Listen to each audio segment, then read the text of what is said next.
Exactly, and we need to be watching carefully. This is a pivotal moment.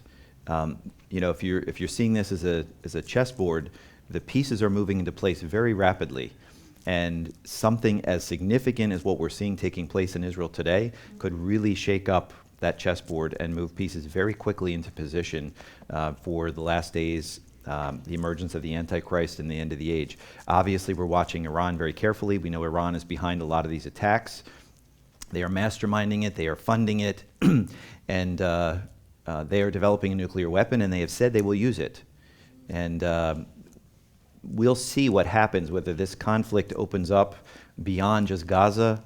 There's already a lot of talk about Hezbollah in Lebanon coming across Israel's northern border. That would make it a two-front conflict. Syria is already in the mix as well, so that could make it a three-front conflict. And then you have the area of the West Bank, just outside of Jerusalem, between Jerusalem and the Jordan River. That could make it a four-front conflict.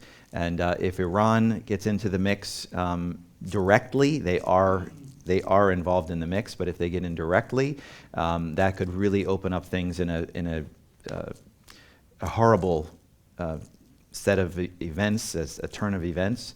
And then also Turkey is in the mix. Watch Turkey. They have their naval ships. Turkey has a very, very formidable navy in the Mediterranean. And the president of Turkey does not like Israel, is anti-Israel, even though he tries to play nice once in a while for his own political benefits.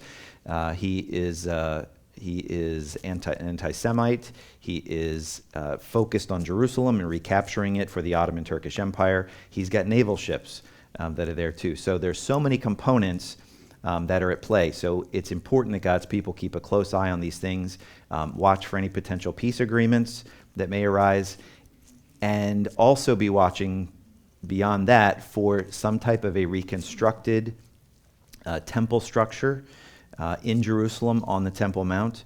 Doesn't necessarily mean that it has to be a big, grandiose temple that would take 3 or 4 or 5 years to construct. It could be something that goes up quickly, like a tabernacle structure.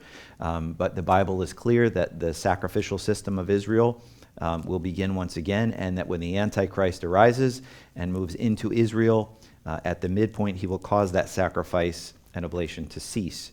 And that is in the middle of that final 7-year period of human history. So there's a lot to be watching for. It's important that God's people stay apprised, stay watching, and are praying. And I want you, and I reiterate it one more time, we can take political sides on things, and we can say our position is rooted in Scripture, and I would concur that that's true. Our position is rooted in Scripture.